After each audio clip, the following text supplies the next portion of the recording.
인생을 살아오면서 우리는 수많은 감정의 파도를 경험해 왔습니다. 어느 날은 기쁨이 가슴을 가득 채우고 또 어느 날은 슬픔이 마음을 짓누르기도 합니다. 분노가 치밀어 오르다가도 이내 후회로 바뀌고 사랑했던 마음이 어느새 원망으로 변하기도 합니다. 특히 나이가 들수록 이런 감정들이 더욱 복잡해집니다. 자녀들이 멀어져 가는 섭섭함, 몸이 예전 같지 않다는 불안감, 지나간 일들에 대한 후회와 아쉬움들이 마음속에서 끊임없이 일어나고 사라집니다. 그런데 2500년 전 인도의 한 수행자가 깨달은 놀라운 진실이 있습니다. 바로 이 모든 감정들이 물거품과 같다는 것입니다.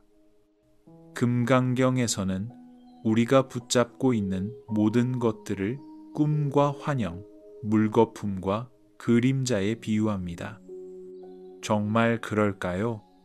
지금 이 순간에도 우리 마음 속에서 일어나고 있는 온갖 감정들이 과연 물거품처럼 더섭는 것일까요?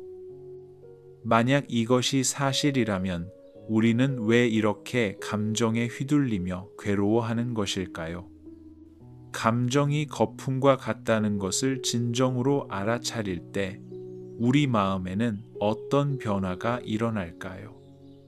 오늘 이 이야기를 통해 감정의 본질을 깊이 들여다보고 마음의 평화를 되찾는 지혜를 함께 발견해 보시기 바랍니다. 이 내용이 도움이 되셨다면 구독과 좋아요 버튼을 눌러주세요. 어느 날 부처님께서 제자들과 함께 기원정사에 머물고 계셨습니다. 늘 그렇듯 많은 수행자들이 부처님 주위에 모여 앉아 법문을 듣고 있었는데 그 중에 수보리라는 제자가 있었습니다.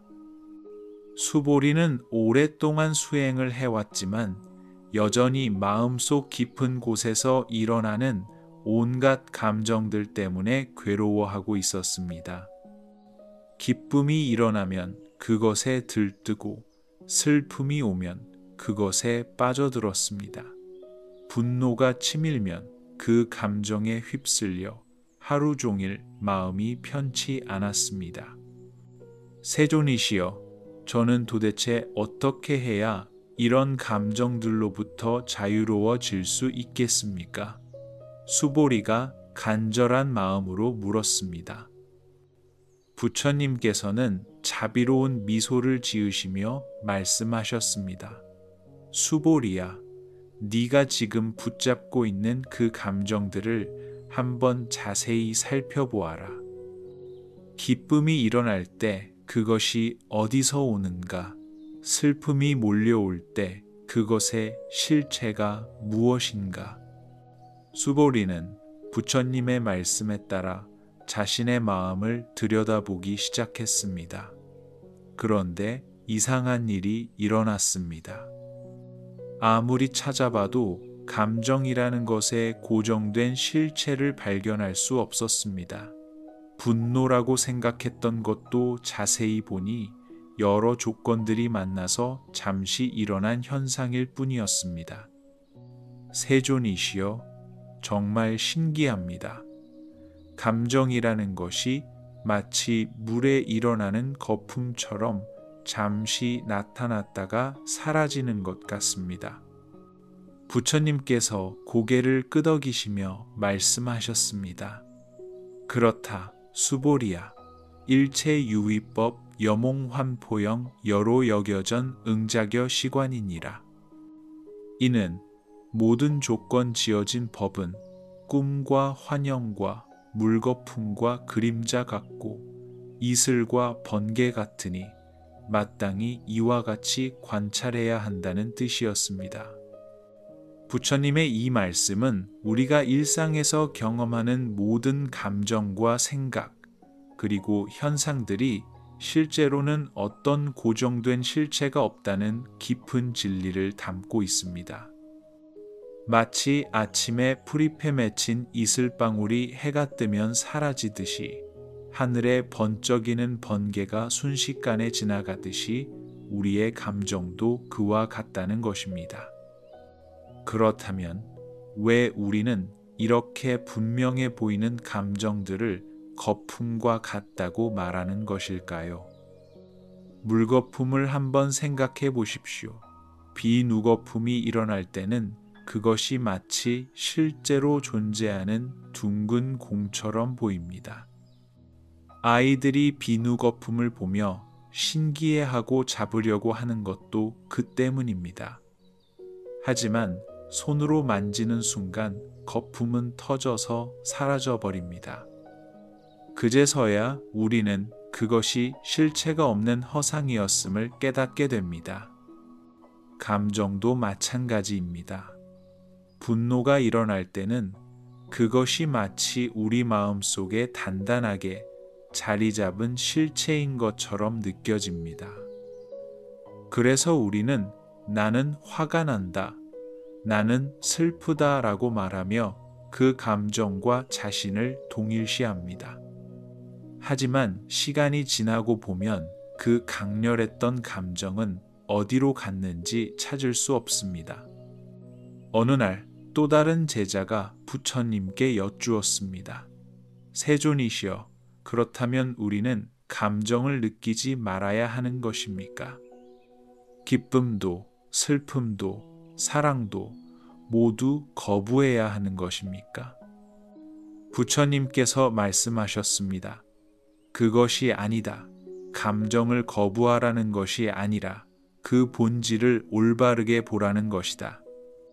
거품이 일어나는 것을 막을 수는 없지만 그것이 거품임을 알면 거기에 속지 않게 되느니라. 이 말씀에는 매우 중요한 지혜가 담겨 있습니다. 우리는 감정 자체를 부정하거나 억압할 필요가 없습니다. 다만 그 감정의 본질을 올바르게 이해하면 됩니다. 감정은 여러 조건들이 만나서 잠시 일어나는 현상일 뿐 우리의 본질이나 영원한 실체가 아니라는 것을 아는 것입니다. 법구경에서도 이와 비슷한 가르침을 전하고 있습니다. 모든 형성된 것들은 무상하다, 부지런히 정진하라 라는 부처님의 마지막 말씀이 바로 그것입니다. 감정도 형성된 것들 중 하나이므로 무상합니다. 즉, 영원히 머물지 않고 변화한다는 뜻입니다. 한 번은 제자들 중 한 명이 부처님께 이런 질문을 했습니다. 세존이시여, 저는 어머니를 잃고 난 후 계속해서 슬픔에 빠져 있습니다. 이 슬픔이 거품과 같다는 것을 머리로는 이해하지만 마음으로는 받아들이기가 어렵습니다. 부처님께서 자비로운 눈빛으로 그 제자를 바라보시며 말씀하셨습니다. 슬픔을 느끼는 것은 자연스러운 일이다. 하지만 그 슬픔에 나라는 것을 더하지 마라. 내가 슬프다. 내 슬픔은 특별하다. 이 슬픔은 영원할 것이다 라는 생각을 더하지 마라. 슬픔은 그저 슬픔일 뿐이니라. 이 가르침은 우리에게 매우 실용적인 지혜를 제공합니다. 감정이 일어날 때 우리는 보통 그것에 자아의식을 더합니다. 내가 화가 났다. 내가 슬프다고 생각하면서 그 감정과 자신을 동일시하는 것입니다. 하지만 부처님께서는 감정과 자아를 분리해서 보라고 하십니다. 마치 하늘의 구름이 지나가는 것을 보는 것처럼 우리 마음에 감정이 지나가는 것을 관찰할 수 있습니다. 하늘은 구름이 아니듯이 우리의 본질도 감정이 아닙니다. 구름이 하늘을 가릴 수는 있지만 하늘 자체를 더럽히거나 변화시킬 수는 없듯이 감정이 우리 마음을 일시적으로 뒤흔들 수는 있지만 우리의 본질을 바꿀 수는 없습니다.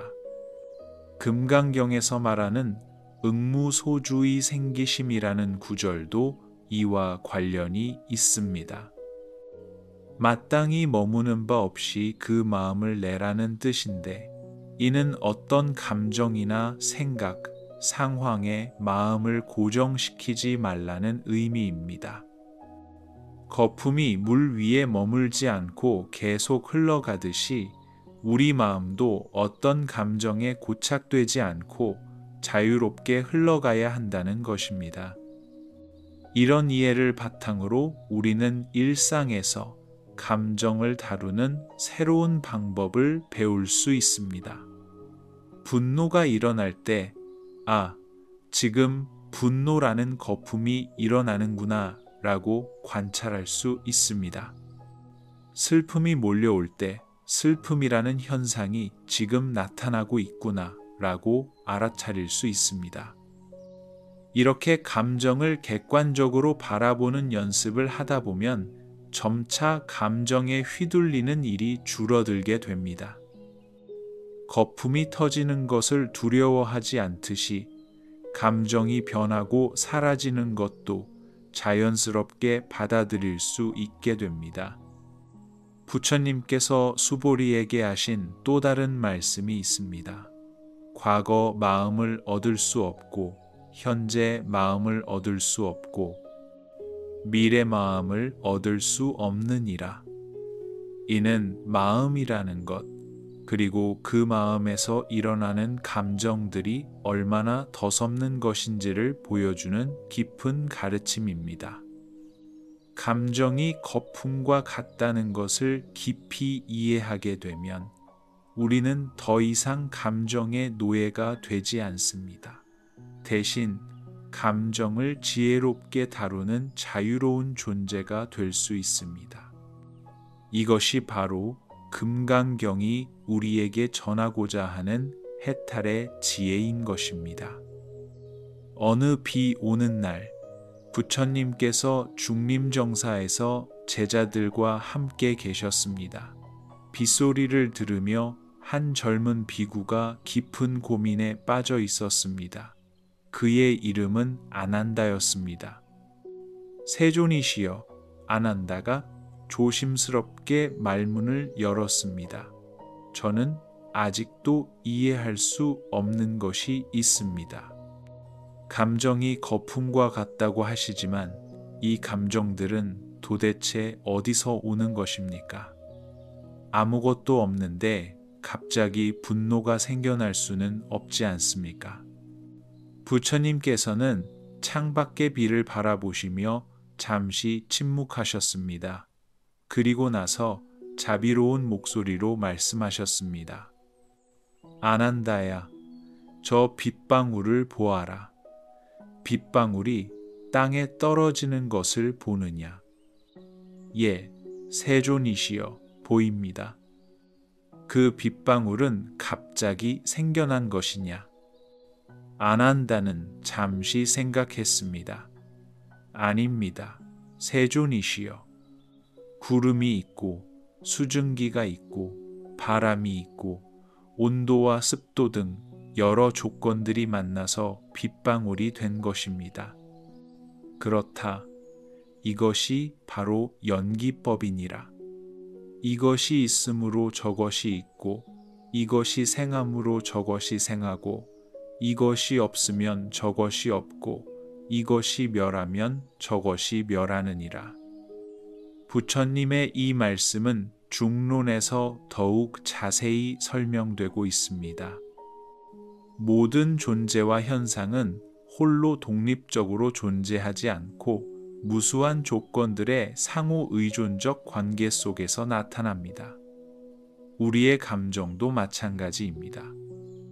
한 번은 사리불이라는 제자가 부처님께 물었습니다. 세존이시여, 그렇다면 제가 어제 느꼈던 그 강렬한 분노도 여러 조건들이 만나서 생긴 것입니까? 그렇다, 사리불이야.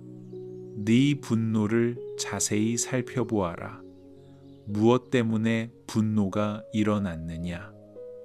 사리불이 생각해 보니 어제 분노가 일어난 과정이 명확하게 보였습니다. 다른 비구가 제게 거칠게 말했습니다. 그 말을 듣는 순간 제 마음 속에서 나를 무시한다는 생각이 일어났습니다. 그 생각에 그럴 수 없다. 나를 존중해야 한다는 또 다른 생각이 더해졌습니다. 그러자 온몸에 열이 올라오면서 분노가 폭발했습니다. 부처님께서 고개를 끄덕이시며 말씀하셨습니다. 잘 보았다. 상대방의 말이라는 조건, 그것을 듣는 내 귀라는 조건, 나라는 개념에 대한 집착이라는 조건, 과거의 경험과 기억이라는 조건, 이 모든 것들이 만나서 분노라는 감정이 생겨났느니라.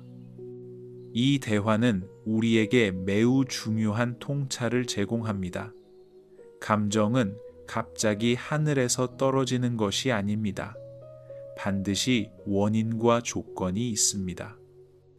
그리고 그 조건들 중 어느 하나라도 없었다면 그 감정은 생겨나지 않았을 것입니다.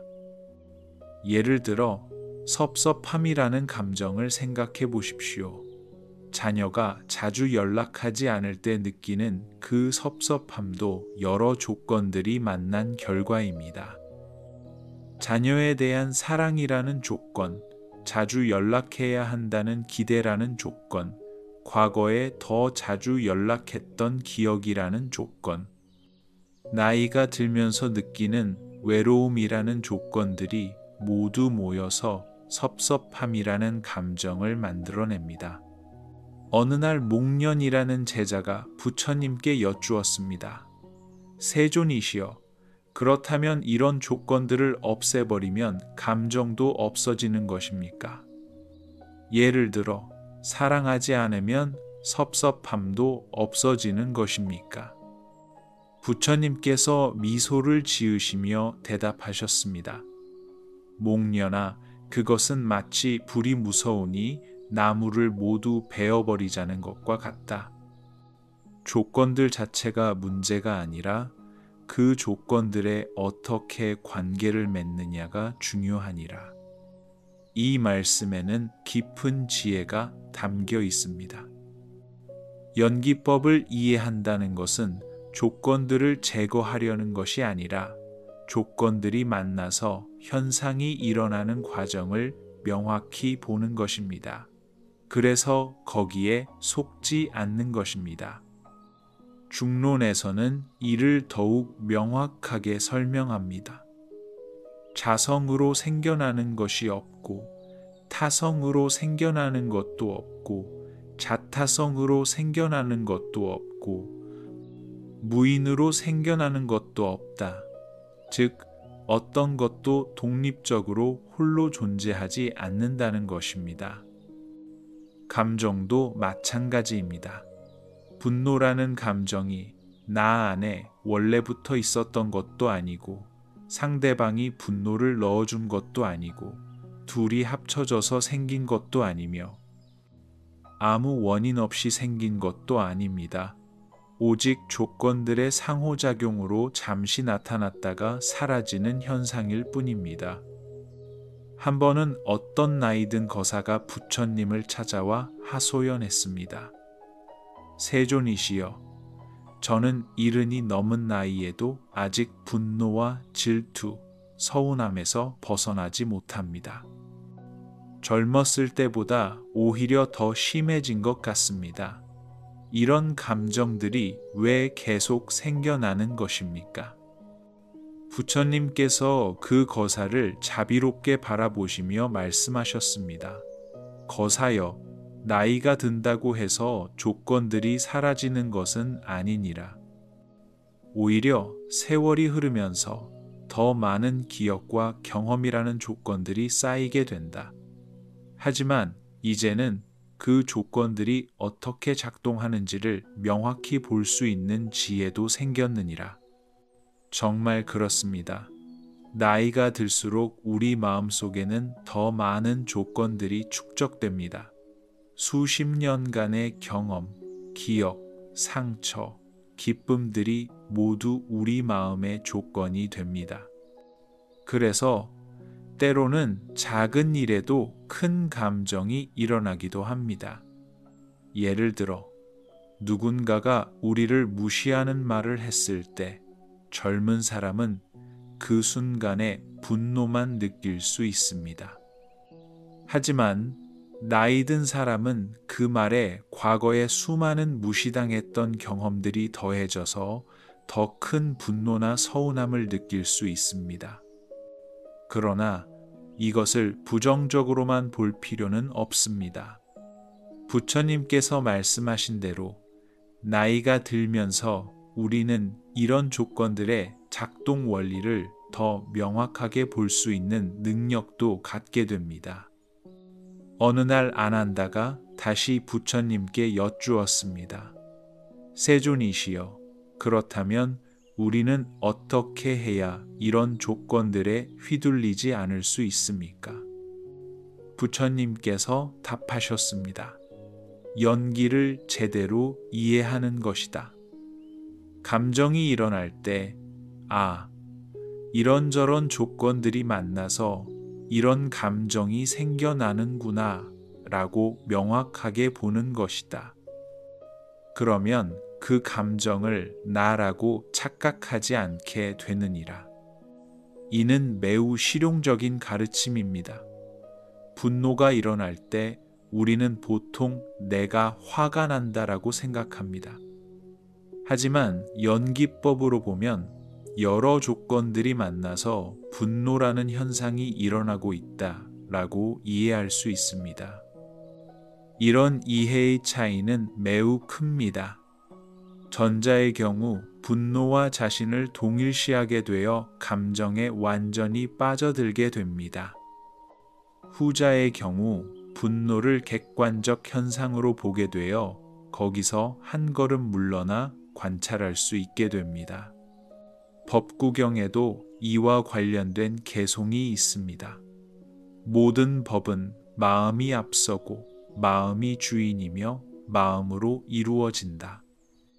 맑은 마음으로 말하고 행동하면 즐거움이 그림자처럼 따라온다. 여기서 말하는 마음도 고정된 실체가 아니라 순간순간 조건에 따라 변화하는 현상임을 이해해야 합니다. 한 제자가 물었습니다.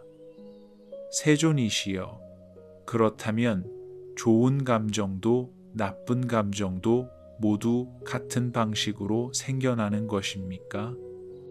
그렇다. 기쁨도 사랑도 자비도 모두 조건들이 만나서 생겨나는 것이니라. 다만 어떤 조건들이 만나느냐에 따라 다른 감정이 나타날 뿐이다. 이 말씀은 우리에게 희망을 줍니다. 부정적인 감정들이 조건에 따라 생겨나는 것이라면 조건을 바꾸면 긍정적인 감정도 생겨날 수 있다는 뜻이기 때문입니다. 예를 들어 자녀에 대한 섭섭함이 생길 때 자주 연락해야 한다는 기대라는 조건 대신 자녀도 바쁜 생활을 하고 있다는 이해라는 조건을 더하면 섭섭함 대신 자비로운 마음이 생겨날 수 있습니다. 연기법을 깊이 이해하면 우리는 감정의 주인이 될 수 있습니다. 감정에 휘둘리는 것이 아니라 어떤 조건들이 만나면 어떤 감정이 생겨나는지를 명확하게 알고 필요에 따라 조건들을 조정할 수 있게 되는 것입니다. 이것이 바로 부처님께서 우리에게 전하고자 하신 자유의 길입니다. 감정이라는 거품들이 어떻게 생겨나는지를 정확히 알 때 우리는 더 이상 그 거품들에 속지 않게 됩니다. 어느 석양이 아름다운 저녁, 사위성의 한 정원에서 부처님께서 제자들과 함께 쉬고 계셨습니다. 그때 한 백발의 할머니가 지팡이를 짚고 힘겹게 부처님을 찾아왔습니다. 그녀의 이름은 키사 고타미였습니다.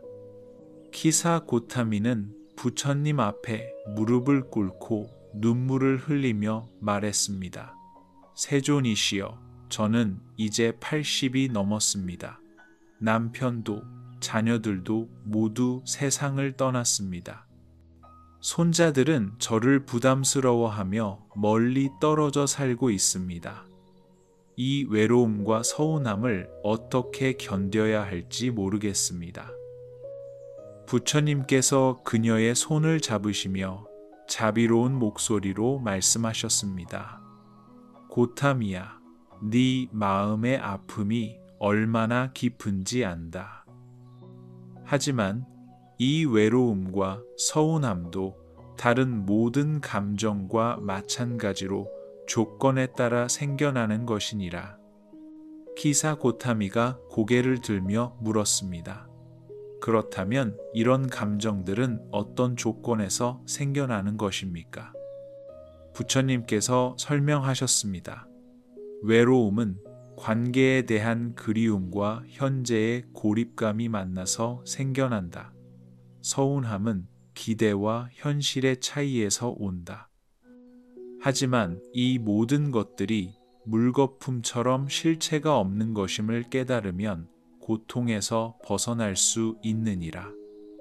나이가 들면서 우리가 경험하는 감정들은 젊었을 때와는 다른 양상을 보입니다. 특히 외로움과 서운함은 많은 어르신들이 공통으로 겪는 감정입니다. 자녀들이 독립해서 집을 떠날 때 처음에는 이제 자유로워졌다고 생각할 수 있습니다. 하지만 시간이 지나면서 점차 집안의 적막함이 마음을 누르기 시작합니다. 전화벨이 울리기를 기다리지만 생각만큼 자주 울리지 않습니다. 명절이나 생일에 가족들이 모이지만 예전처럼 오래 머물지 않습니다. 각자의 바쁜 생활 때문이라는 것을 머리로는 이해하지만 마음 한편으로는 서운함이 일어납니다. 한 번은 또 다른 노인이 부처님을 찾아와 하소연했습니다. 세존이시여, 저는 평생 가족을 위해 살아왔습니다. 자녀들을 키우고 교육시키느라 제 모든 것을 바쳤습니다. 그런데 이제 나이가 들어 도움이 필요할 때가 되니 아무도 저를 챙기지 않습니다. 이 서운함을 어떻게 해야 좋겠습니까? 부처님께서 답하셨습니다. 거사여, 네가 자녀들에게 베푼 사랑은 조건을 달고 한 것이냐, 무조건으로 한 것이냐. 그 노인이 잠시 생각하더니 말했습니다. 무조건으로. 아니, 생각해보니 제가 나중에 돌봄을 받으리라는 기대가 있었던 것 같습니다. 부처님께서 고개를 끄덕이시며 말씀하셨습니다. 바로 그 기대가 지금의 서운함을 만들어내는 조건이니라. 기대라는 조건을 거두어들이면 서운함이라는 거품도 저절로 사라지게 되느니라. 이 대화는 노년기 감정의 핵심을 보여줍니다. 많은 경우 우리의 서운함과 외로움은 이래야 한다, 저래야 한다는 기대에서 비롯됩니다. 자녀들이 자주 연락해야 한다는 기대, 가족들이 나를 우선시해야 한다는 기대, 젊었을 때와 같은 관심과 사랑을 받아야 한다는 기대들이 현실과 부딪히면서 감정적 고통이 생겨나는 것입니다. 수타니파타에서는 이런 상황에 대해 깊은 통찰을 제공합니다. 홀로 있는 자는 외롭지 않다. 법과 함께라면 홀로 있어도 충만하다라는 구절이 바로 그것입니다. 어느 날 아난다가 부처님께 여쭈었습니다. 세존이시여, 그렇다면 나이 든 분들은 가족에 대한 사랑과 그리움을 포기해야 하는 것입니까? 부처님께서 말씀하셨습니다. 사랑을 포기하라는 것이 아니다. 다만 집착을 내려놓으라는 것이다. 자녀를 사랑하되 그들의 삶을 구속하지 마라. 그리워하되 그 그리움에 매달리지 마라. 물이 흘러가는 것을 막으려 하지 말고 그 흐름을 지켜보며 감사하라. 이 가르침에는 노년기를 지혜롭게 살아가는 핵심이 담겨 있습니다. 사랑과 집착은 다릅니다. 사랑은 상대방의 행복을 바라는 마음이고, 집착은 상대방이 내 기대대로 행동하기를 바라는 마음입니다. 진정한 사랑은 놓아줄 줄 아는 사랑입니다. 자녀가 멀리 살아도 그들이 행복하다면 기뻐할 줄 아는 사랑입니다.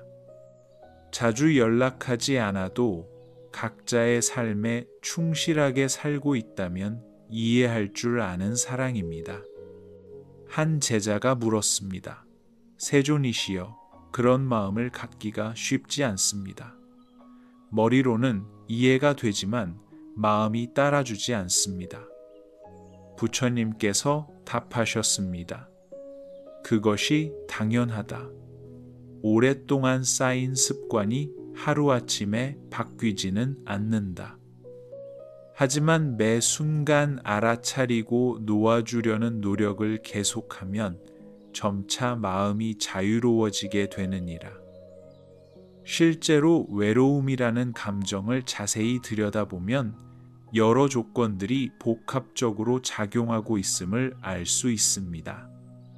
조용한 집이라는 환경적 조건, 과거 가족들과 함께했던 기억이라는 조건, 누군가와 소통하고 싶다는 욕구라는 조건, 나이가 들어 활동이 줄어들었다는 신체적 조건 등이 모두 모여서 외로움이라는 감정을 만들어냅니다.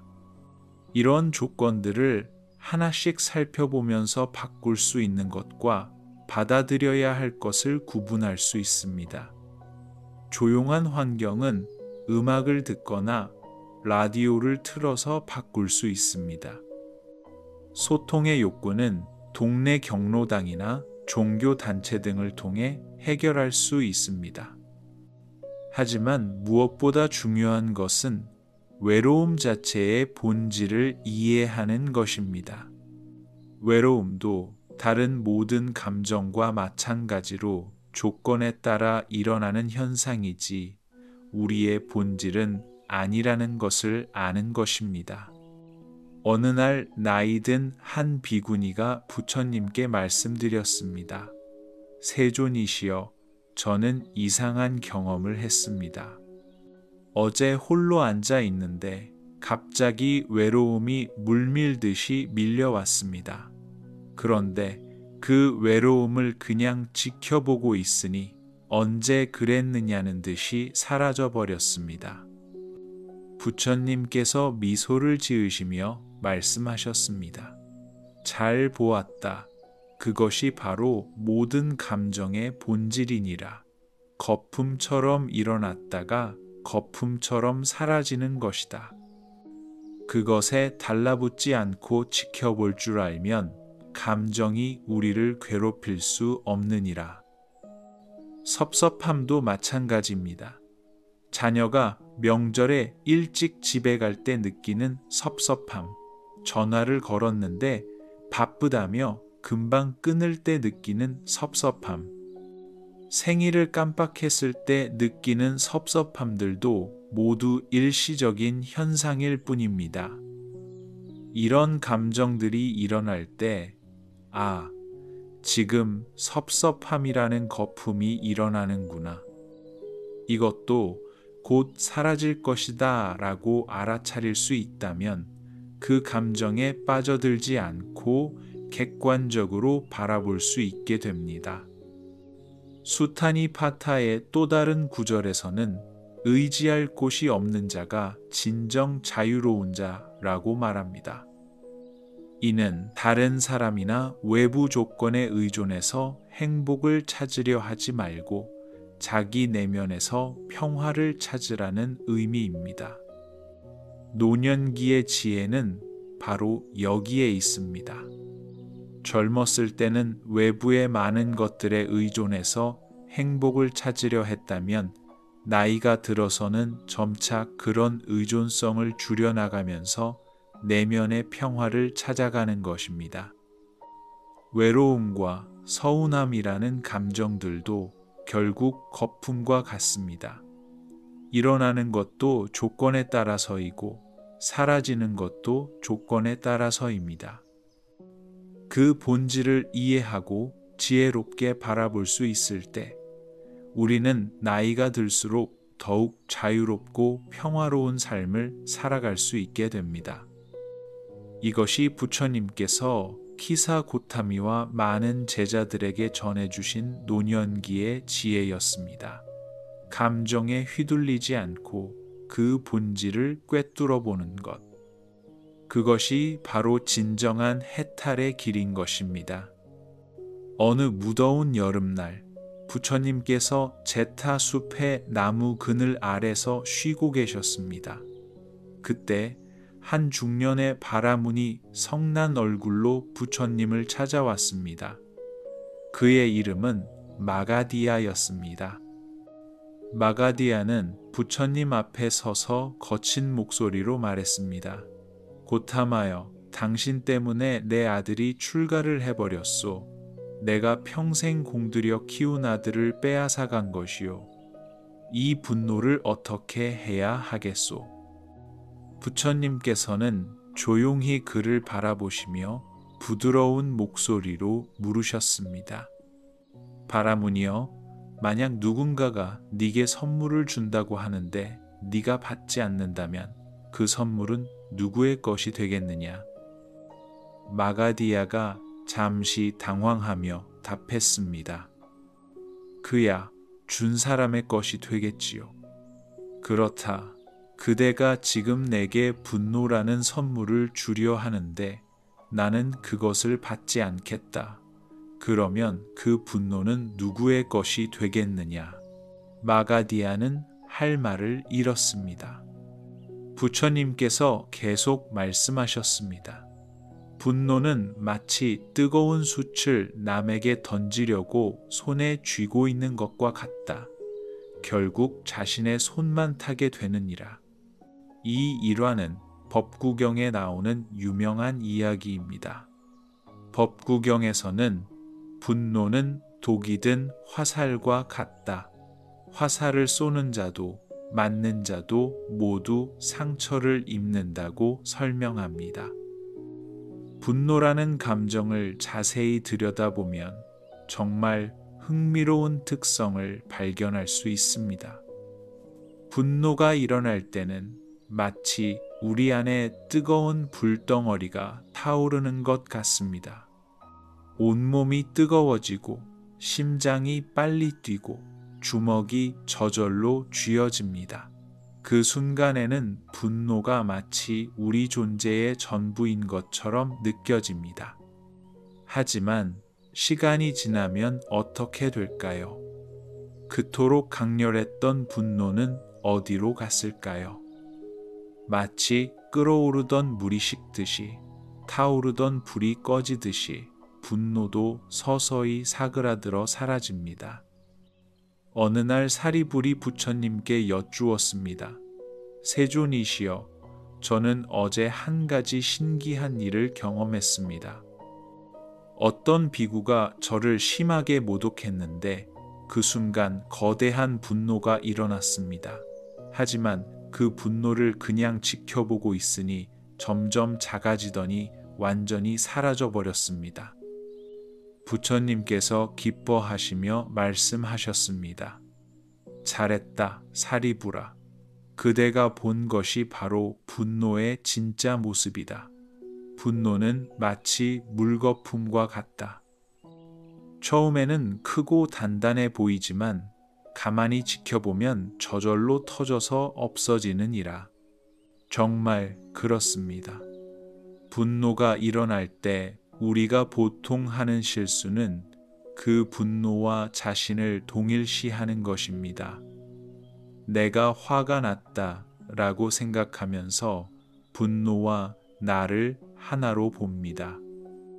하지만 분노는 나가 아닙니다. 분노는 그저 여러 조건들이 만나서 잠시 일어나는 현상일 뿐입니다. 특히 나이가 들면서 경험하는 분노는 젊었을 때와는 다른 양상을 보입니다. 젊을 때의 분노가 주로 즉각적이고 폭발적이라면 나이 든 후의 분노는 종종 오랫동안 쌓여온 것들이 한꺼번에 터져 나오는 경우가 많습니다. 한 번은 어떤 70대 노인이 부처님을 찾아와 하소연했습니다. 세존이시여, 저는 젊었을 때는 그렇게 화를 내지 않았는데 나이가 들수록 사소한 일에도 크게 분노하게 됩니다. 자녀들이 제 말을 듣지 않을 때, 몸이 말을 듣지 않을 때, 세상이 제 뜻대로 되지 않을 때마다 분노가 솟구칩니다. 부처님께서 그 노인을 자비로운 눈으로 바라보시며 말씀하셨습니다. 거사여, 나이가 들면서 분노가 더 자주 일어나는 것은 자연스러운 일이다. 오랜 세월 동안 마음속에 쌓인 경험들, 기대들, 아쉬움들이 작은 자극에도 큰 반응을 일으키기 때문이니라. 하지만 그 분노도 다른 모든 감정과 마찬가지로 거품일 뿐이다. 정말 그렇습니다. 나이가 들면서 우리 마음 속에는 수많은 경험들이 층층이 쌓입니다. 젊었을 때 당했던 억울함, 인정받지 못했던 서운함, 기대했던 것들이 이루어지지 않았던 실망감들이 모두 마음속 깊은 곳에 저장되어 있습니다. 그래서 나이 든 후의 분노는 현재의 상황뿐만 아니라 과거의 모든 유사한 경험들이 한꺼번에 활성화되면서 일어나는 경우가 많습니다. 자녀가 말을 듣지 않는 지금의 상황에 어린 시절 부모님께 인정받지 못했던 기억, 직장에서 무시당했던 기억, 배우자에게 이해받지 못했던 기억들이 모두 더해져서 훨씬 큰 분노로 폭발하는 것입니다. 어느 날 목련이 부처님께 여쭈었습니다. 세존이시여, 그렇다면 이런 오래된 상처들과 연결된 분노는 어떻게 다루어야 합니까? 부처님께서 답하셨습니다. 과거의 상처는 이미 지나간 것이고 현재의 분노는 지금 일어나는 것이다. 과거는 바꿀 수 없지만 현재의 분노를 바라보는 방식은 바꿀 수 있느니라. 그 분노를 내 것으로 붙잡지 말고 지나가는 구름처럼 바라보아라. 이 가르침에는 깊은 치유의 힘이 있습니다. 우리가 과거의 상처와 현재의 분노를 분리해서 볼 수 있게 되면 과거에 얽매이지 않고 현재를 새롭게 경험할 수 있게 됩니다. 분노와 함께 나이가 들면서 많이 경험하게 되는 또 다른 감정이 있습니다. 바로 후회입니다. 그때 이렇게 했더라면 저때 저렇게 하지 말았어야 했는데 하는 후회의 마음이 끊임없이 일어납니다. 한 번은 어떤 80대 할머니가 부처님을 찾아와 눈물을 흘리며 말했습니다. 세존이시여, 저는 후회로 인해 잠을 이룰 수 없습니다. 자녀들을 키울 때 더 사랑해주지 못한 것, 남편에게 더 잘하지 못한 것, 부모님께 더 효도하지 못한 것들이 계속 마음을 괴롭힙니다. 부처님께서 그 할머니의 손을 잡으시며 말씀하셨습니다. 할머니여, 후회라는 것도 분노와 마찬가지로 거품과 같은 것이니라. 과거는 이미 지나갔고 미래는 아직 오지 않았다. 오직 현재만이 실제할 뿐이다. 그 현재에서 후회라는 거품이 일어나는 것을 지켜보고 놓아주어라. 법구경에서는 이런 구절이 있습니다. 과거를 따르지 말고 미래를 바라지 마라. 과거는 이미 사라졌고 미래는 아직 이르지 않았다. 현재의 순간을 분명히 관찰하라. 후회라는 감정을 자세히 살펴보면 매우 흥미로운 구조를 가지고 있습니다. 후회는 과거의 어떤 사건에 대한 기억과 다르게 했어야 했다는 판단, 그리고 그랬다면 지금 상황이 더 좋았을 것이다 라는 상상이 합쳐져서 만들어집니다. 그런데 이 세 가지 요소를 하나씩 살펴보면 모두 실체가 없는 것들입니다. 과거의 기억은 현재 마음속에서 재구성된 것이지 과거 그 자체가 아닙니다. 다르게 했어야 했다는 판단은 현재의 관점에서 내린 것이지 그때 상황에서는 최선의 선택이었을 수 있습니다. 그랬다면 더 좋았을 것이다 라는 상상은 말 그대로 상상일 뿐 현실이 아닙니다. 어느 날 아난다가 부처님께 물었습니다. 세존이시여, 그렇다면 과거의 잘못에 대해서는 전혀 반성하지 않아도 되는 것입니까? 부처님께서 답하셨습니다. 반성과 후회는 다르다. 반성은 과거의 경험에서 지혜를 얻는 것이고, 후회는 과거에 매달려서 현재를 괴롭히는 것이다. 반성은 미래를 위한 것이고, 후회는 과거에 얽매이는 것이니라. 이 구분은 매우 중요합니다. 과거의 경험을 통해 배우고 성장하는 것은 지혜로운 일입니다. 하지만 이미 지나간 일에 대해 끊임없이 자책하고 괴로워하는 것은 도움이 되지 않습니다. 특히 나이가 들수록 후회할 일들이 많아집니다. 살아온 세월이 길수록 돌이켜볼 일들이 많아지기 때문입니다. 하지만 그 모든 후회들이 정말 의미가 있는 것일까요? 한 제자가 부처님께 여쭈었습니다. 세존이시여, 저는 젊었을 때 부모님께 화를 낸 것이 너무 후회됩니다. 지금은 부모님이 모두 돌아가셔서 사과도 할 수 없습니다. 부처님께서 말씀하셨습니다. 그 후회를 부모님에 대한 사랑으로 바꾸어라. 과거의 잘못을 되돌릴 수는 없지만 지금 이 순간 부모님에 대한 감사와 사랑의 마음을 일으킬 수는 있다. 그것이 진정한 회양이니라. 이 가르침은 후회를 다루는 지혜로운 방법을 보여줍니다. 후회라는 거품에 계속 매달려 있는 대신 그 후회를 현재의 긍정적인 행동으로 전환하는 것입니다. 분노든 후회든 모든 감정은 본래 거품과 같습니다. 일어날 때는 실제적이고 강렬해 보이지만 시간이 지나면 저절로 사라집니다. 중요한 것은 그 감정들이 일어날 때 거기에 빠져들지 않고 객관적으로 바라보는 것입니다. 법구경에서는 분노를 이기는 이는 어려운 길을 가는 훌륭한 마부와 같다고 말합니다. 마부가 날뛰는 말을 진정시키듯이 우리도 마음속에서 일어나는 분노와 후회를 지혜롭게 다룰 수 있습니다. 그 방법은 간단합니다. 감정이 일어날 때, 지금 분노라는 거품이 일어나는구나, 지금 후회라는 거품이 일어나는구나 라고 알아차리는 것입니다. 그리고 그 거품이 저절로 사라질 때까지 인내심을 가지고 기다리는 것입니다. 이런 연습을 계속하다 보면 점차 감정에 휘둘리는 일이 줄어듭니다. 분노가 일어나도 그것에 완전히 빠져들지 않고 후회가 일어나도 거기에 매달리지 않게 됩니다. 감정을 느끼되 그것과 거리를 유지할 수 있게 되는 것입니다.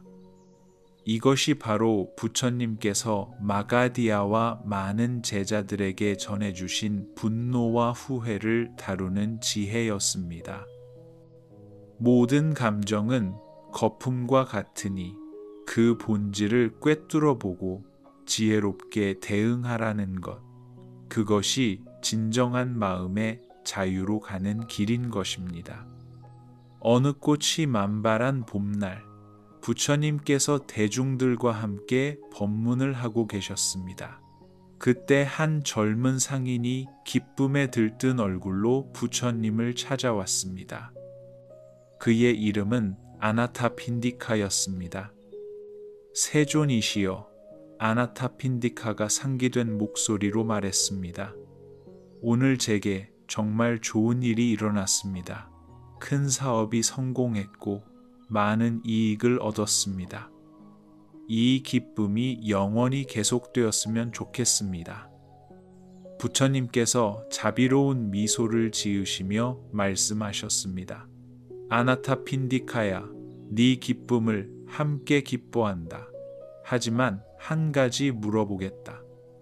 그 기쁨이 정말 영원할 수 있다고 생각하느냐? 아나타핀디카가 잠시 생각하더니 고개를 숙였습니다. 아니옵니다. 세존이시여. 생각해보니 예전에도 기뻤던 일들이 있었지만 그 기쁨은 오래가지 않았습니다. 그렇다. 기쁨도 슬픔과 마찬가지로 거품과 같은 것이니라. 일어나는 것도 조건에 따라서이고 사라지는 것도 조건에 따라서이다. 이 대화는 우리에게 중요한 통찰을 줍니다. 우리는 보통 분노나 슬픔 같은 부정적 감정만 없애려고 하고 기쁨이나 행복 같은 긍정적 감정은 영원히 지속되기를 바랍니다.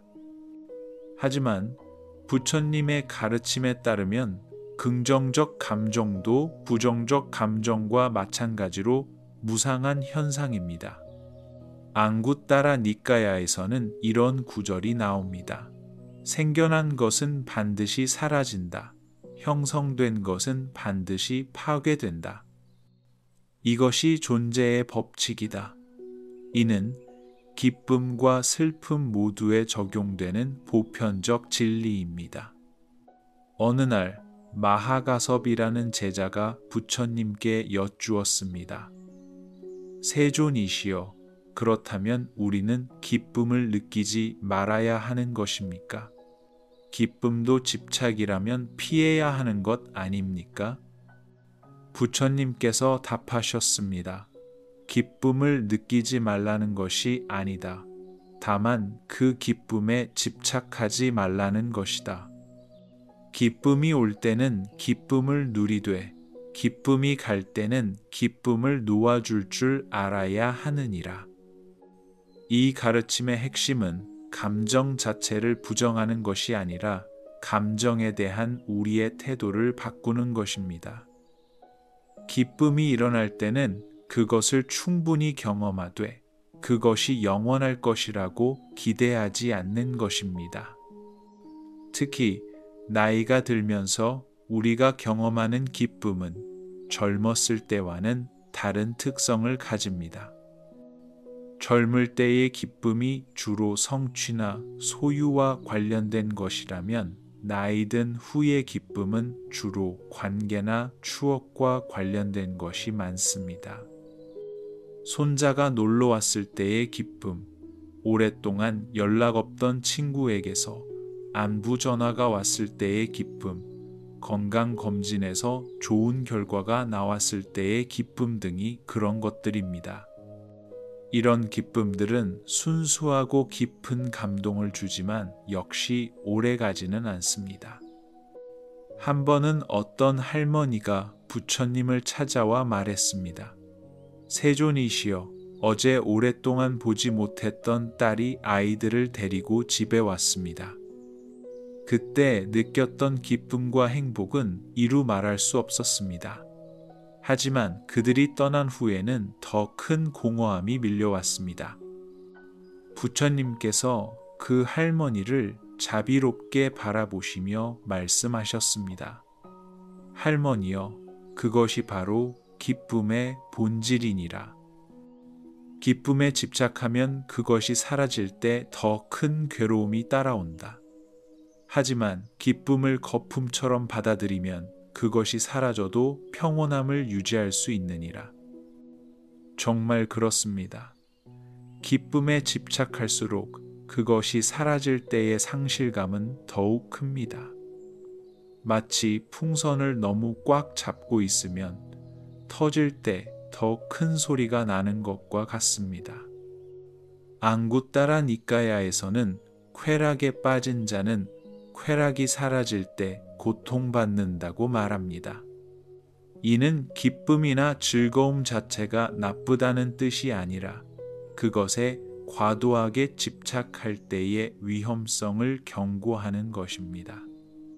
그렇다면 슬픔은 어떨까요? 슬픔도 기쁨과 마찬가지로 거품과 같은 성질을 가지고 있습니다. 일어날 때는 마치 온 세상이 어둠에 잠긴 것 같지만 시간이 지나면 점차 옅어지다가 결국 사라집니다. 어느 날 한 중년 남성이 부처님을 찾아와 눈물을 흘리며 말했습니다. 세존이시여, 저는 얼마 전에 아내를 잃었습니다. 이 슬픔이 너무 커서 도저히 견딜 수 없습니다. 언제까지 이 고통이 계속될까요? 부처님께서 그 남성의 어깨에 손을 올리시며 말씀하셨습니다. 그대의 슬픔을 충분히 이해한다. 사랑하는 사람을 잃는 것은 큰 아픔이다. 하지만 그 슬픔도 다른 모든 감정과 마찬가지로 영원하지 않다. 시간이 흐르면서 점차 변화할 것이니라. 슬픔의 특성을 자세히 관찰해 보면 매우 흥미로운 점들을 발견할 수 있습니다. 슬픔은 파도처럼 밀려왔다가 물러갑니다.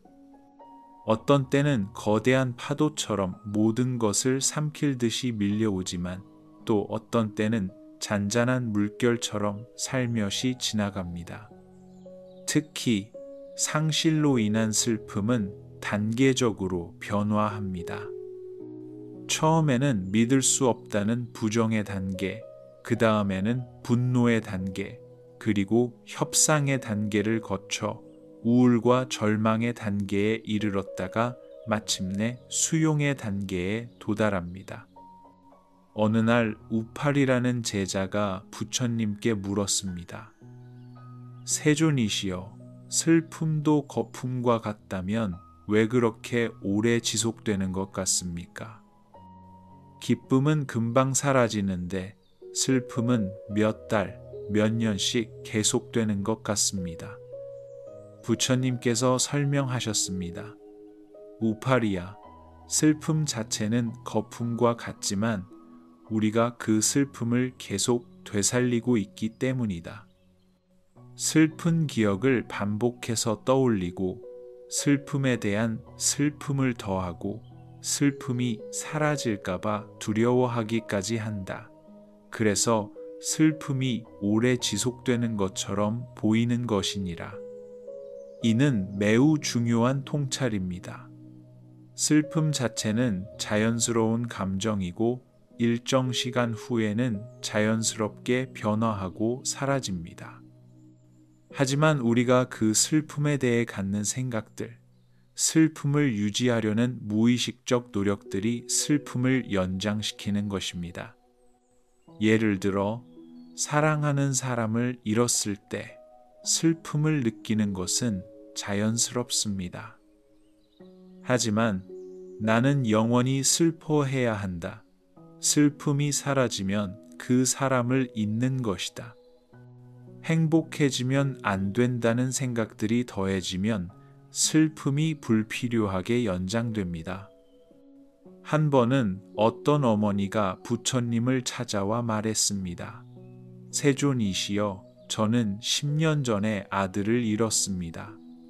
처음 몇 년은 견딜 수 없는 슬픔에 빠져 있었지만 이제는 그 슬픔마저 그리워집니다. 슬픔이 사라지면 아들과의 연결도 끊어지는 것 같아 두렵습니다. 부처님께서 그 어머니에게 말씀하셨습니다. 어머니여, 슬픔과 사랑은 다른 것이다. 슬픔이 사라진다고 해서 사랑이 사라지는 것은 아니니라. 오히려 슬픔의 거품이 걷히면 더 순수한 사랑과 감사의 마음이 드러날 것이다. 이 가르침은 매우 치유적입니다.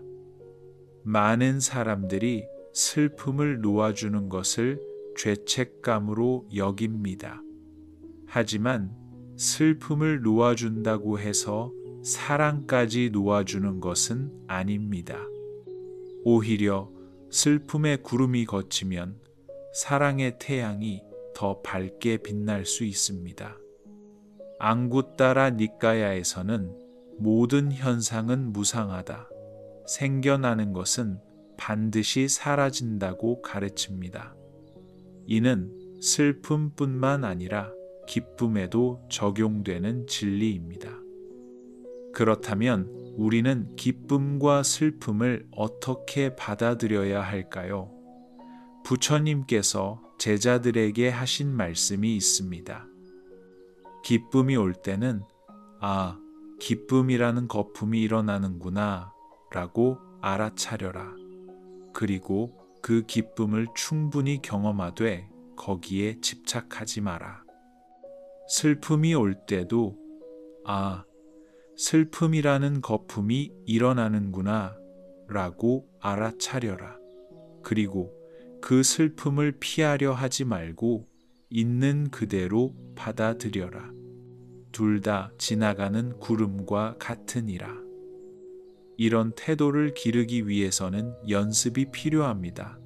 감정이 일어날 때마다 그것을 관찰하고 알아차리는 연습을 해야 합니다.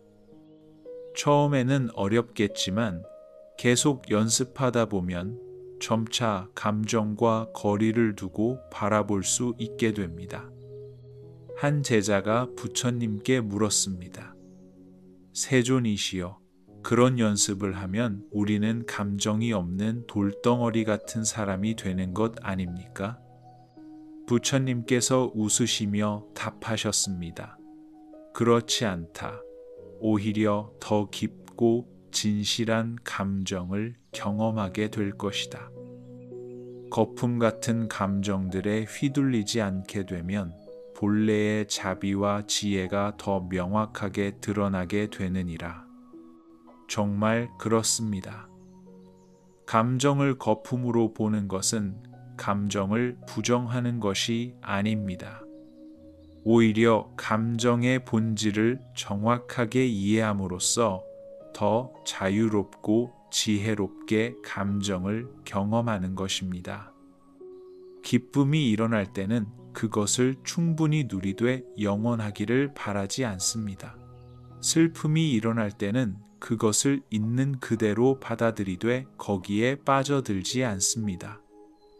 이런 태도야말로 진정한 감정의 자유입니다. 나이가 들수록 우리는 더 많은 기쁨과 슬픔을 경험하게 됩니다. 그 모든 감정들을 거품으로 바라볼 수 있다면 우리는 감정의 노예가 아닌 감정의 주인이 될 수 있습니다. 이것이 바로 부처님께서 우리에게 전해주신 감정 해탈의 지혜인 것입니다. 어느 고요한 새벽, 부처님께서 홀로 보리수 아래에서 명상에 잠겨 계셨습니다. 해가 떠오르면서 제자들이 하나둘 모여들었는데 그 중에 라훌라라는 젊은 비구가 있었습니다. 라훌라는 며칠 전부터 자신의 마음을 관찰하는 수행을 해오고 있었는데 여러 가지 어려움에 부딪히고 있었습니다. 세존이시여, 라훌라가 조심스럽게 말문을 열었습니다.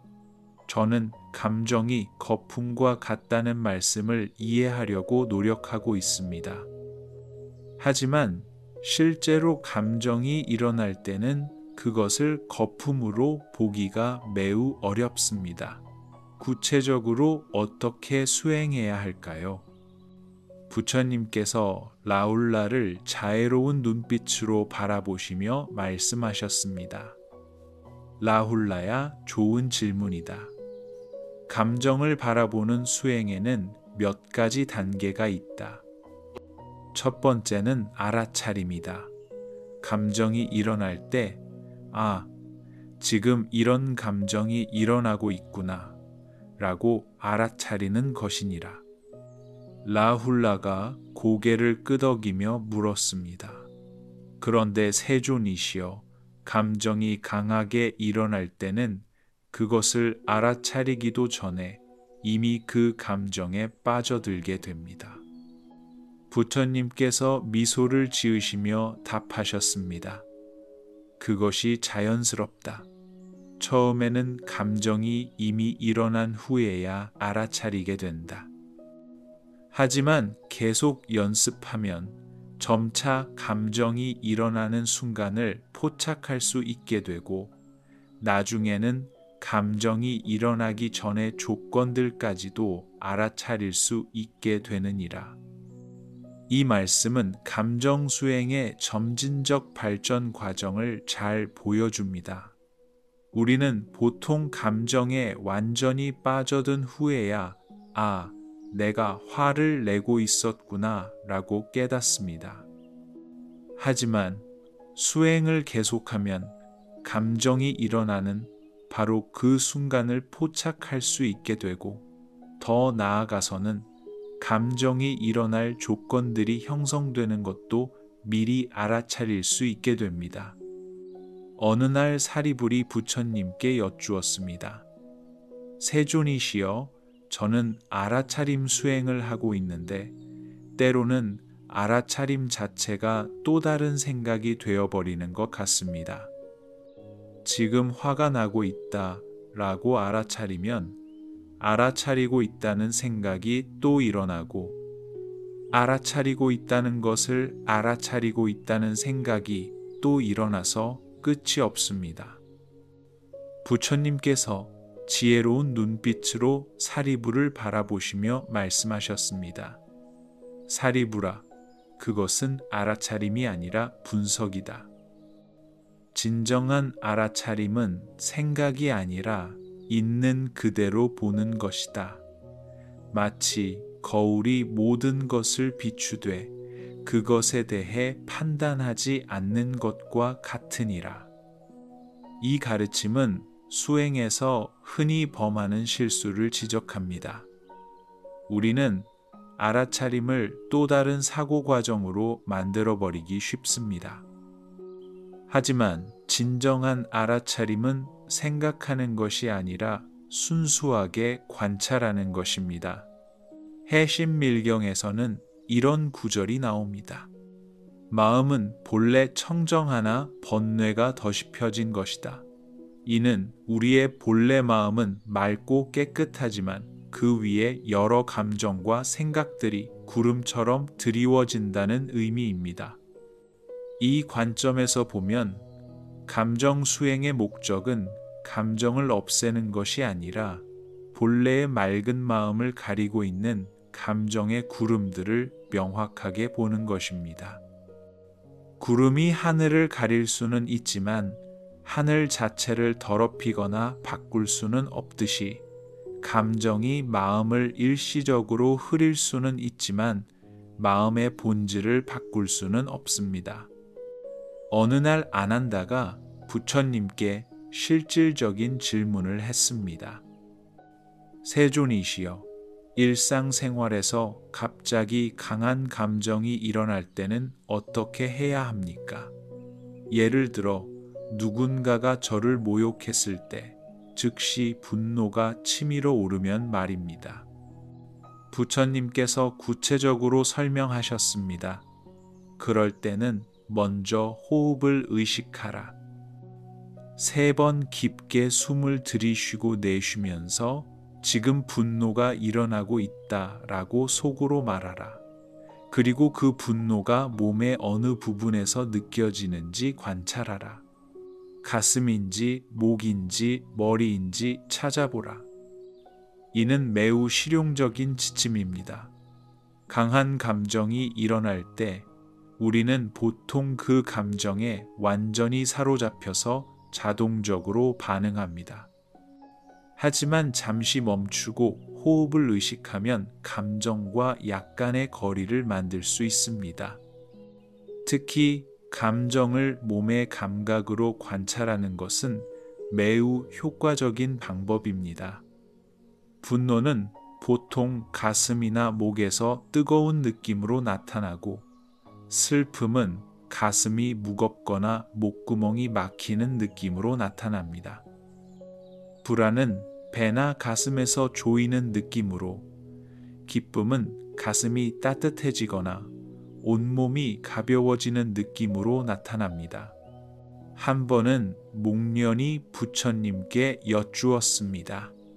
세존이시여, 저는 감정을 몸의 감각으로 관찰하는 연습을 해보고 있는데 때로는 그 감각이 너무 강해서 견디기 어렵습니다. 부처님께서 답하셨습니다. 목련아, 그럴 때는 그 감각에 저항하지 마라. 저항할수록 더 강해진다. 마치 물에 빠진 사람이 물과 싸우면 더 깊이 빠지는 것과 같다. 대신 그 감각을 있는 그대로 받아들이면서 이것도 지나갈 것이다 라고 마음속으로 되뇌어라. 이 가르침에는 깊은 지혜가 담겨 있습니다. 우리는 불편한 감정이나 감각이 일어날 때 본능적으로 그것을 밀어내려고 합니다. 하지만 저항할수록 그 감정은 더 강하게 달라붙습니다. 마치 중국의 손가락 덧처럼 빠져나오려고 발버둥칠수록 더 꽉 조여지는 것과 같습니다. 대신 감정을 있는 그대로 받아들이면서 동시에 그것의 무상함을 기억하는 것이 지혜로운 방법입니다. 이것도 지나갈 것이다 라는 말은 단순해 보이지만 매우 강력한 수행 도구입니다. 어느 날 한 나이든 비구니가 부처님께 말했습니다. 세존이시여, 저는 이상한 경험을 했습니다. 어제 깊은 슬픔에 빠져 있었는데 그 슬픔을 있는 그대로 받아들이고 관찰하고 있으니 점차 그 슬픔이 변화하기 시작했습니다. 슬픔이 사라진 것은 아니지만 그 성질이 바뀌었습니다. 부처님께서 기뻐하시며 말씀하셨습니다. 훌륭하다. 그대가 경험한 것이 바로 감정의 변화하는 성질이다. 감정은 고정된 것이 아니라 계속 흘러가는 강물과 같다. 우리가 그것을 붙잡으려 하지 않고 그 흐름을 지켜볼 때 비로소 그 본질을 제대로 볼 수 있게 되느니라. 이는 매우 중요한 발견입니다. 감정을 억누르거나 밀어내려 하지 않고 그냥 관찰만 하고 있으면 그 감정이 자연스럽게 변화하기 시작합니다. 분노가 슬픔으로 바뀌기도 하고 슬픔이 수용으로 바뀌기도 합니다. 이런 변화들은 모두 자연스러운 것이며 우리가 억지로 만들어낸 것이 아닙니다. 해심밀경에서는 마음의 본성은 허공과 같다고 말합니다. 허공은 모든 것을 담을 수 있지만 그 어떤 것에도 물들지 않습니다. 구름이 지나가도 비가 와도 바람이 불어도 허공 자체는 변하지 않습니다. 우리의 마음도 마찬가지입니다. 온갖 감정들이 마음속을 지나가지만 마음의 본질은 그 감정들에 물들지 않습니다. 이것을 깊이 이해할 때 우리는 감정에 휘둘리지 않는 자유를 얻을 수 있습니다. 어느 날 라훌라가 다시 부처님께 물었습니다. 세존이시여, 저는 감정을 관찰하는 수행을 계속하고 있는데 때로는 아무 감정도 일어나지 않는 상태가 됩니다. 이때는 어떻게 해야 합니까? 부처님께서 답하셨습니다. 그럴 때는 그 고요함 자체를 관찰하라. 고요함도 하나의 경험이다. 그 고요함에 집착하지도 말고 감정이 일어나기를 기대하지도 마라. 다만 지금 이 순간 일어나고 있는 것을 있는 그대로 받아들여라. 이 가르침은 수행에서 자주 생기는 오해를 바로잡아 줍니다. 많은 사람들이 감정이 일어나지 않는 평온한 상태를 수행의 목표로 생각합니다. 하지만 그런 상태에 집착하는 것도 또 다른 집착입니다. 진정한 수행은 어떤 특정한 상태를 만들어내려는 것이 아니라 지금 이 순간 일어나는 모든 것을 있는 그대로 받아들이는 것입니다. 감정이 일어나면 감정을 관찰하고 고요함이 있으면 고요함을 관찰하는 것입니다. 감정을 바라보는 또 다른 유용한 방법은 감정에 이름을 붙이는 것입니다. 감정이 일어날 때 분노, 슬픔, 기쁨, 기쁨이라고 속으로 라벨을 붙이는 것입니다. 한 제자가 이에 대해 물었습니다. 세존이시여, 감정에 이름을 붙이는 것이 어떤 도움이 됩니까? 부처님께서 설명하셨습니다. 이름을 붙이는 것은 그 감정과 거리를 만드는 방법이다. 내가 화가 난다고 생각하면 화와 자신을 동일시하게 되지만 분노라고 라벨을 붙이면 분노를 객관적 현상으로 보게 되느니라. 정말 그렇습니다. 나는 슬프다와 슬픔은 같은 상황을 표현하지만 완전히 다른 관점을 제공합니다. 전자는 슬픔과 자아를 동일시하지만 후자는 슬픔을 하나의 현상으로 객관화합니다. 감정을 바라보는 수행에서 중요한 것은 판단하지 않는 것입니다. 분노가 일어났을 때 분노하면 안 되는데 하고 자책하거나 슬픔이 일어났을 때 이런 슬픔은 의미 없다 하고 평가하지 않는 것입니다. 어느 날 한 제자가 부처님께 고백했습니다. 세존이시여, 저는 감정을 관찰하려고 하는데 자꾸 그 감정이 좋은지 나쁜지 판단하게 됩니다. 부처님께서 자비롭게 말씀하셨습니다. 판단하는 마음이 일어나는 것도 자연스럽다. 그럴 때는 판단이라고 라벨을 붙이고 그 판단하는 마음도 하나의 현상으로 관찰하라. 모든 것을 있는 그대로 받아들이는 것이 수행의 핵심이니라. 이런 수행을 계속하다 보면 점차 감정과 건강한 관계를 맺을 수 있게 됩니다. 감정을 억압하지도 않고 감정에 빠져들지도 않으면서 감정을 하나의 자연스러운 현상으로 바라볼 수 있게 되는 것입니다. 해심밀경에서 말하는 본래 청정한 마음이란 이런 상태를 가리킵니다. 온갖 감정들이 마음속을 지나가지만 그 어떤 감정에도 물들지 않는 맑고 고요한 의식의 상태입니다. 감정을 바라보는 수행은 하루아침에 완성되지 않습니다. 오랜 시간에 걸쳐 꾸준히 연습해야 합니다. 하지만 조금씩 연습하다 보면 분명히 변화를 경험할 수 있습니다. 처음에는 감정에 완전히 휘둘렸던 것이 점차 감정이 일어나는 것을 알아차리게 되고, 나중에는 감정과 적당한 거리를 유지하면서 지혜롭게 대응할 수 있게 됩니다. 이것이 바로 부처님께서 라훌라와 많은 제자들에게 전해주신 감정 수행의 핵심입니다. 감정은 거품과 같으니 그것을 있는 그대로 바라보며 지혜를 키워나가라는 것. 그것이 진정한 마음의 자유로 가는 길인 것입니다. 석양이 아름다운 어느 저녁, 부처님께서 마지막 법문을 위해 제자들과 함께 모여 앉으셨습니다. 오늘은 감정과 거품에 대한 긴 여정을 마무리하는 시간이었습니다. 가장 먼저 수보리가 일어나 부처님께 말씀드렸습니다. 세존이시여, 이번 가르침을 통해 저는 제 마음을 완전히 새로운 눈으로 보게 되었습니다. 감정이 거품과 같다는 것을 이제는 경험적으로 알 수 있습니다. 부처님께서 자비로운 미소를 지으시며 말씀하셨습니다.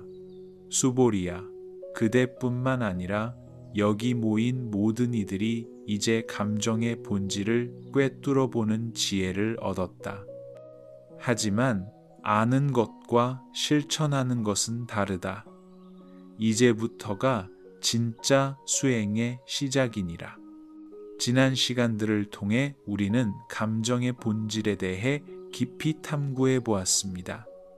금강경의 일체유의법 여몽환포영이라는 구절에서 시작해서 감정이 어떻게 연기법에 따라 생겨나고 사라지는지, 노년기에 특별히 경험하게 되는 외로움과 섭섭함은 어떤 성질을 가지는지, 분노와 후회는 어떻게 다루어야 하는지, 그리고 기쁨과 슬픔조차 모두 거품과 같은 무상한 현상임을 살펴보았습니다. 사리불이 부처님께 여쭈었습니다. 세존이시여, 이 모든 가르침을 일상생활에서 어떻게 적용해야 할까요? 감정이 거품이라는 것을 알아도 여전히 감정에 휘둘리게 됩니다. 부처님께서 천천히 말씀하셨습니다.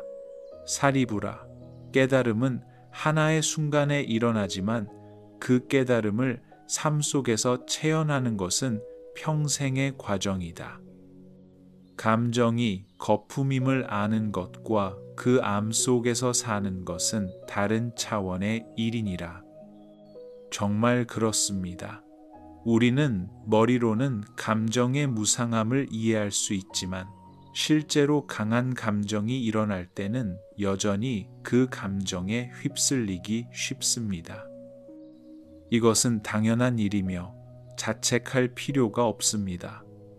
중요한 것은 넘어지더라도 다시 일어나서 계속 연습하는 것입니다. 한 번은 어떤 거사가 부처님께 실질적인 고민을 털어놓았습니다.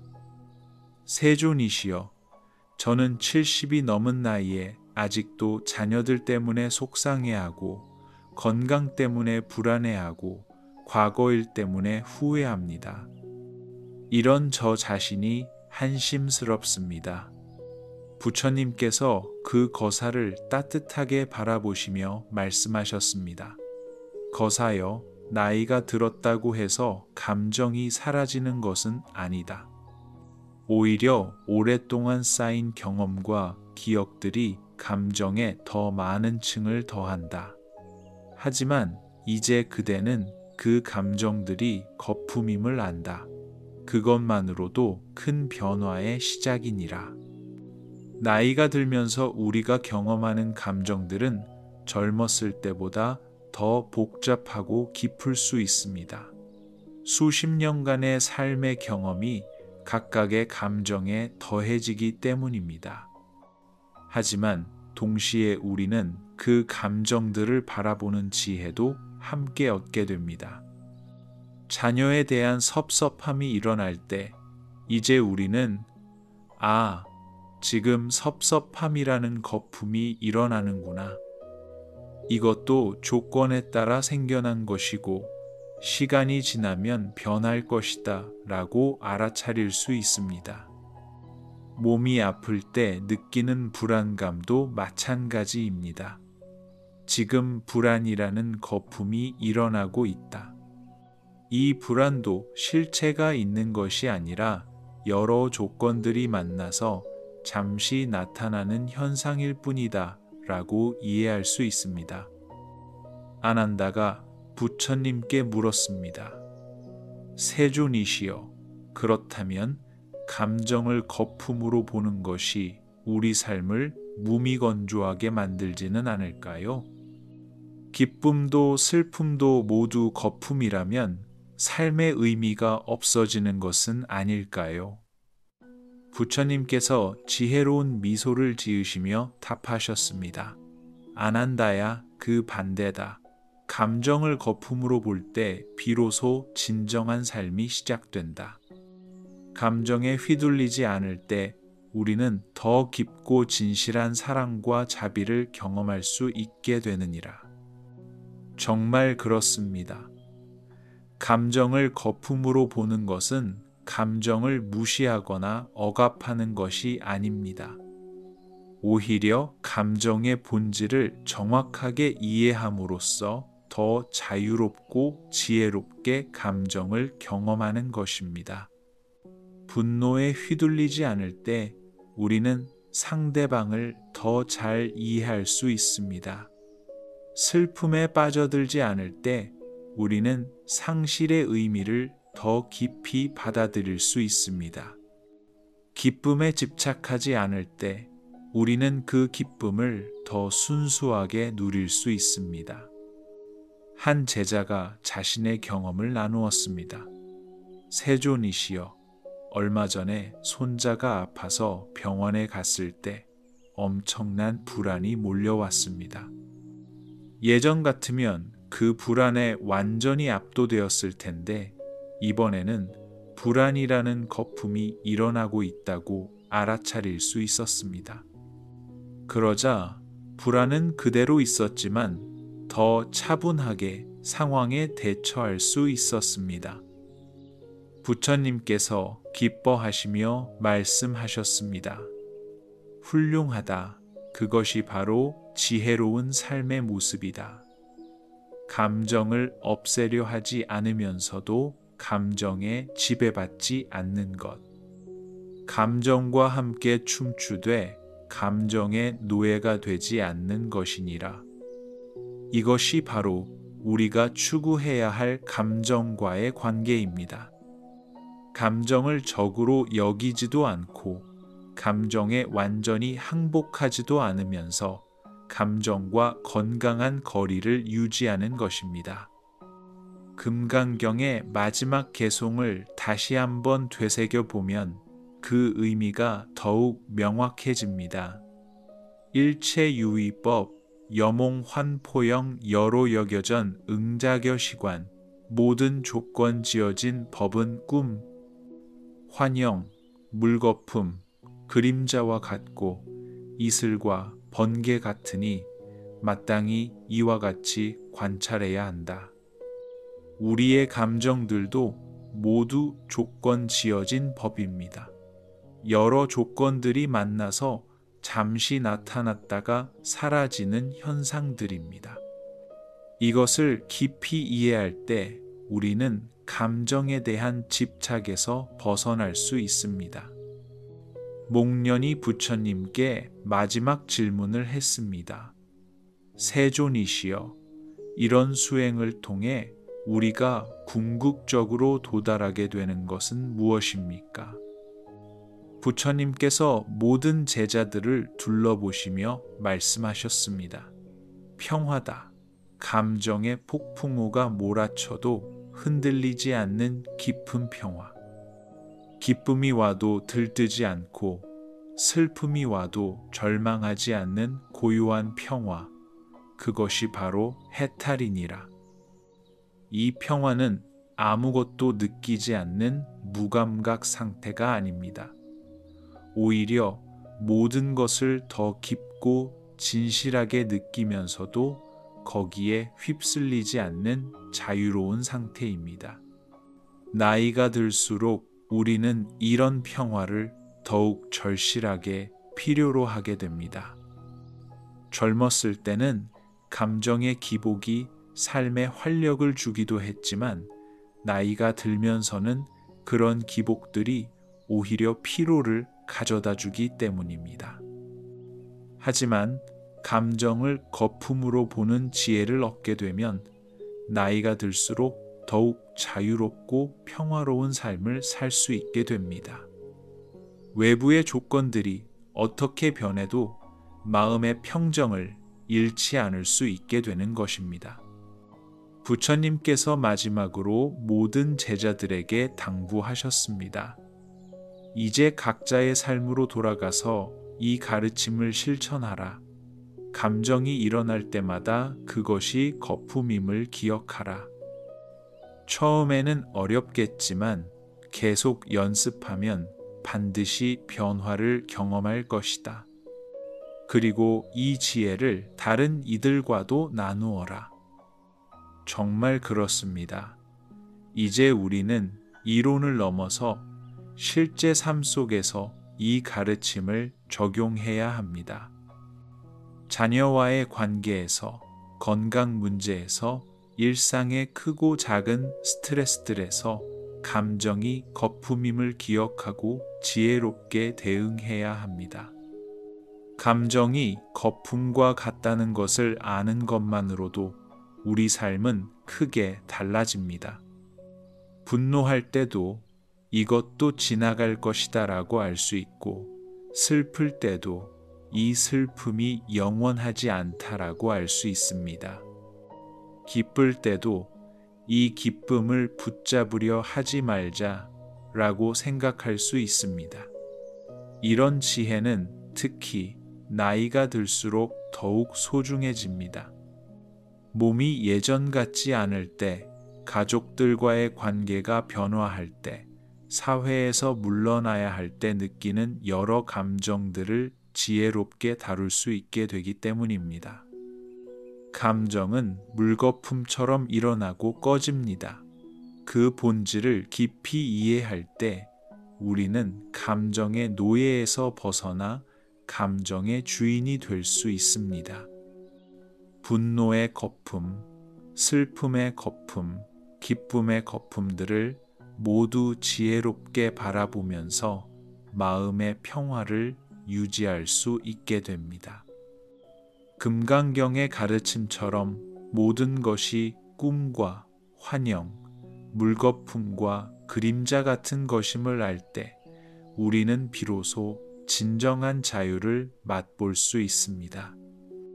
감정에 휘둘리지 않는 삶, 평온하고 지혜로운 삶을 살아갈 수 있게 되는 것입니다.